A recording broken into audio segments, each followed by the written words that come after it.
Mommy-Daughter Dialogue. I'm Aisha, the mommy. And I'm Ari, the daughter. And today we're going to discuss dating as a single parent.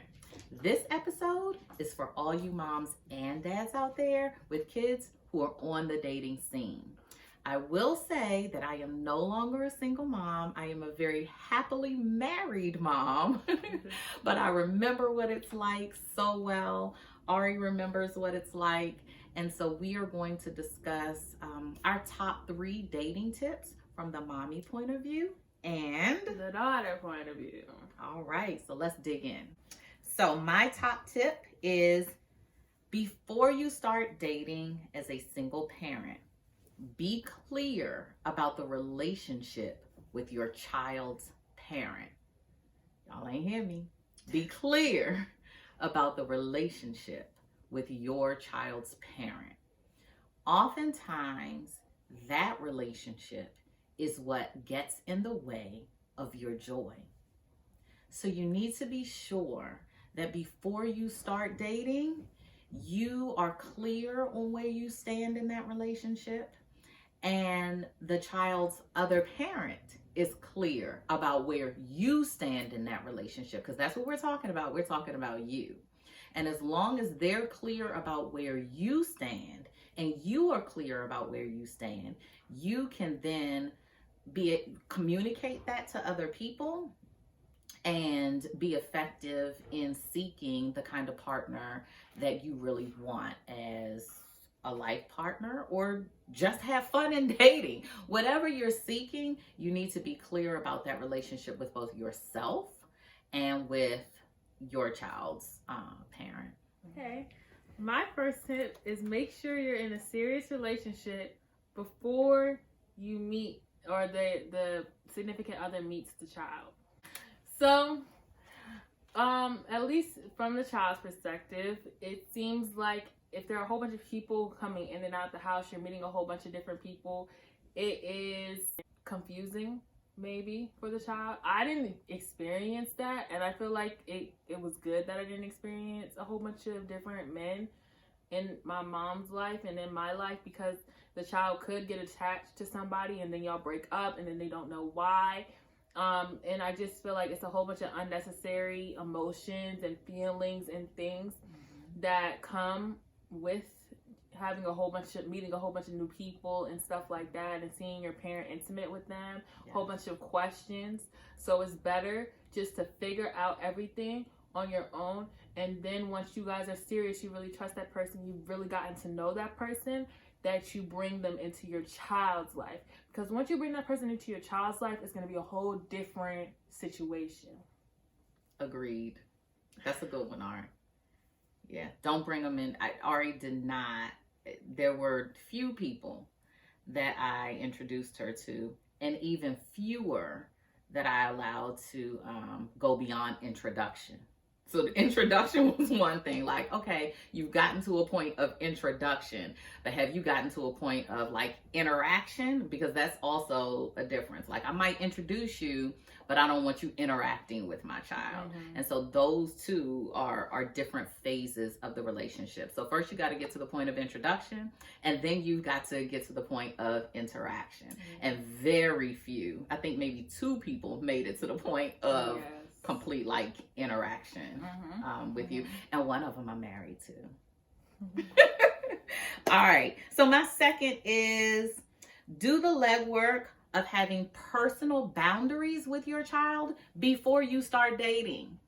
And so one of the things we discussed in this program is intentionality, and things that I intentionally did as a single mom in raising her. And one of those things is I created the boundary, even when it was just the 2 of us, of my door closes, and when my door is closed, you always knock. Wasn't that always a rule? Yeah.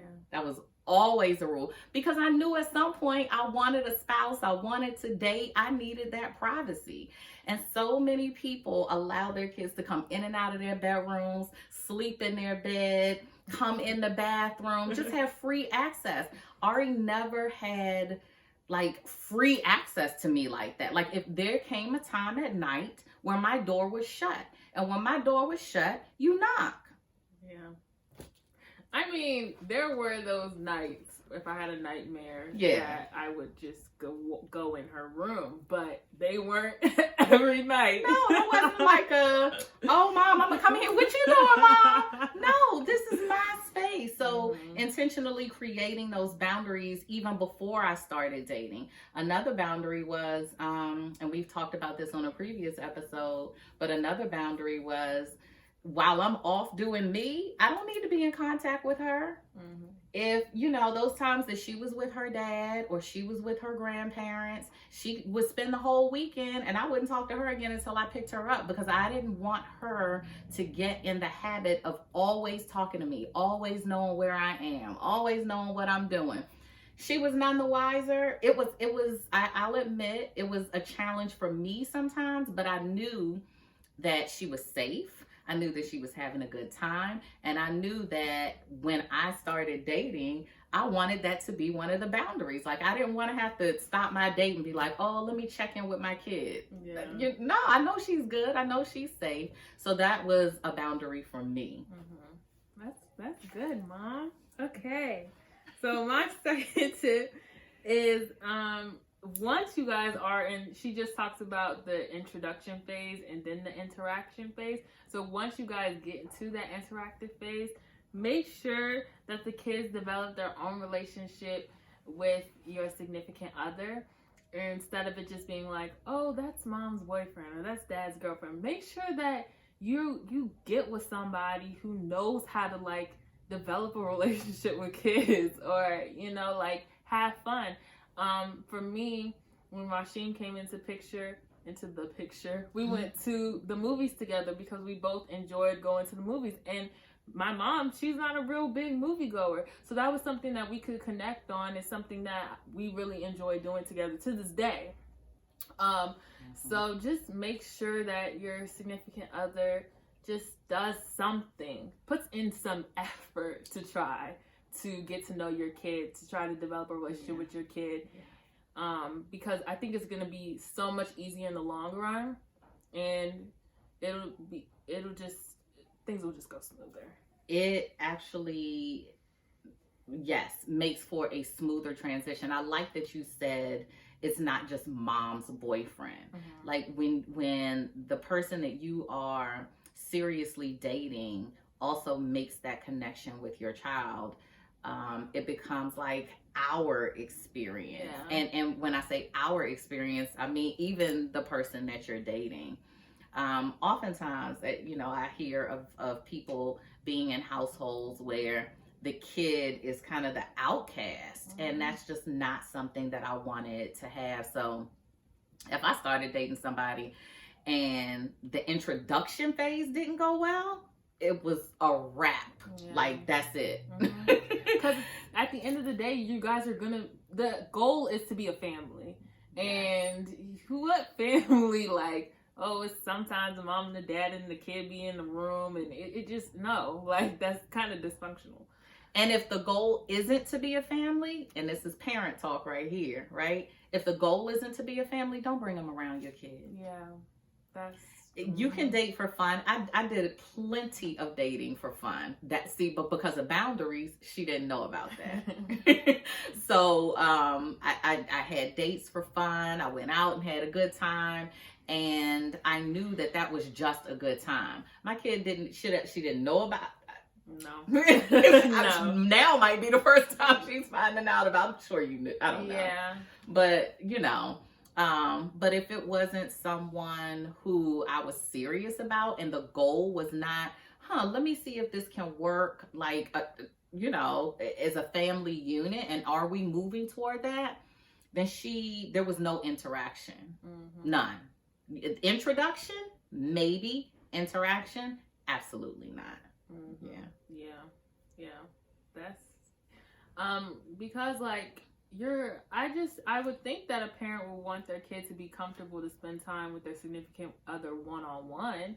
Like, mm-hmm. You can't, you don't want to always have to be that middle person, you want to be able to, like, go off and, you know, go somewhere and be able to trust that you can leave your kid with your significant other. Ooh, Ari, I have another caveat for that. What? There were no introductions until my child could talk. That right there. And that goes into something I have to say next. Yeah, but she didn't even meet a guy until she was fully capable of expressing herself to me. Fully capable.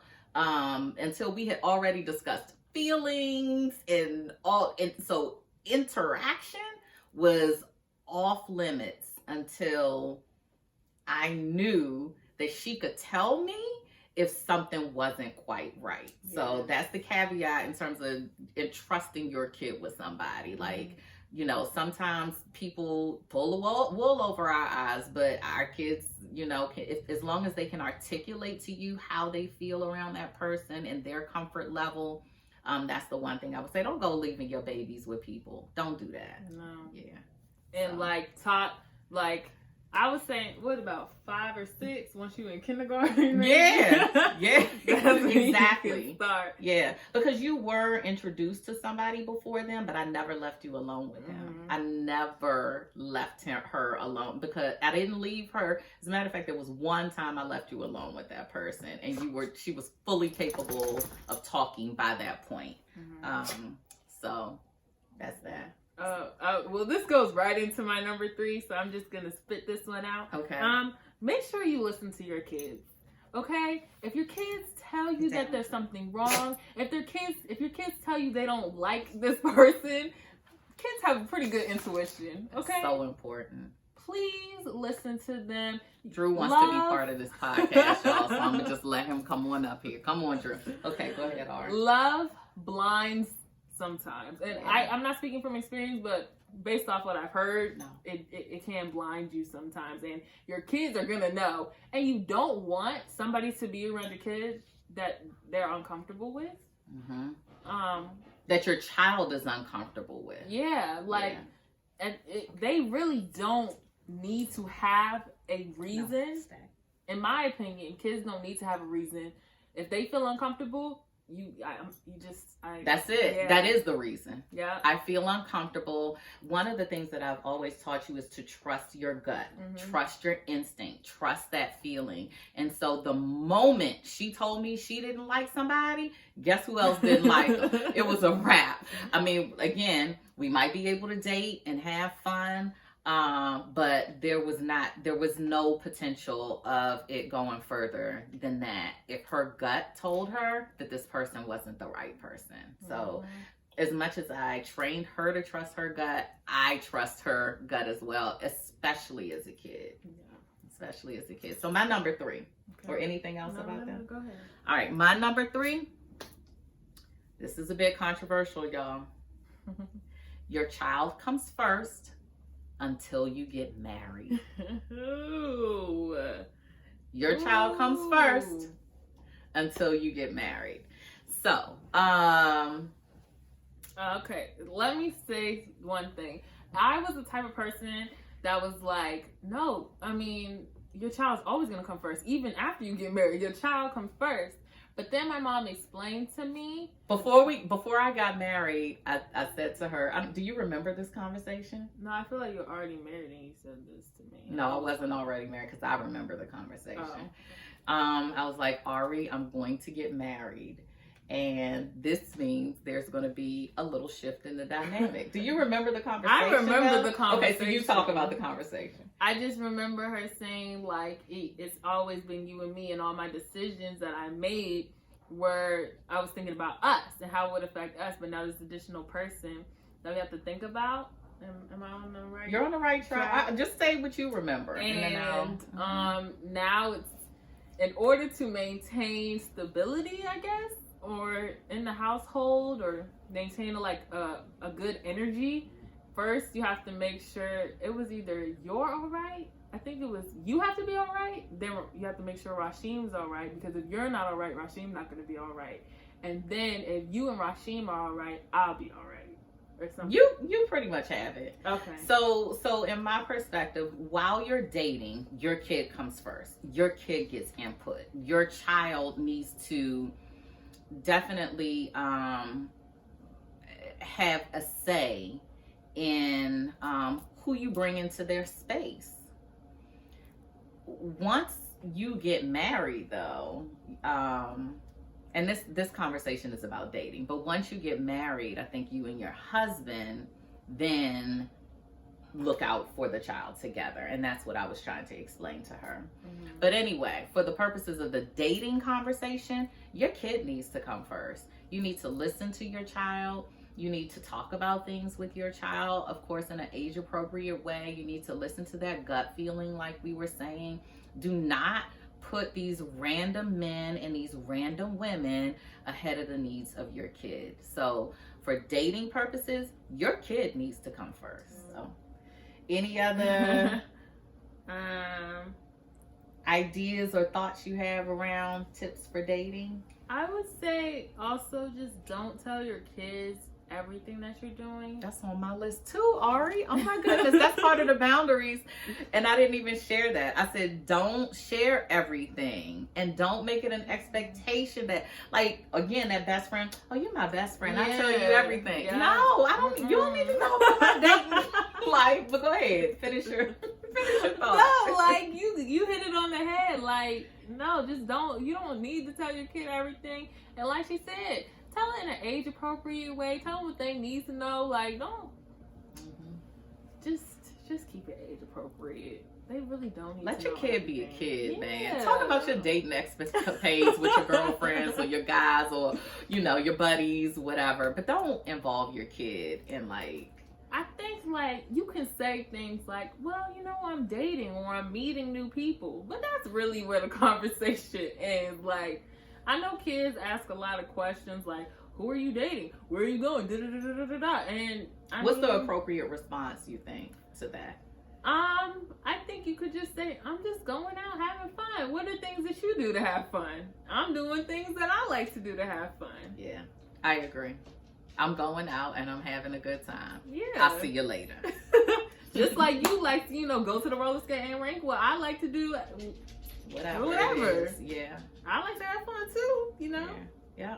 That goes with that whole human communicating type thing that your parents are human beings too, kids. All right. So I think this wraps up this episode of the Mommy-Daughter Dialogue. We'll be coming back at you real soon with another episode. We thank you for joining us always. This is always a lot of fun. Follow us on YouTube, Instagram at the Mommy-Daughter Dialogue. And you can email us at the mommydaughterdialogue@gmail.com. We'll see you next time. Peace.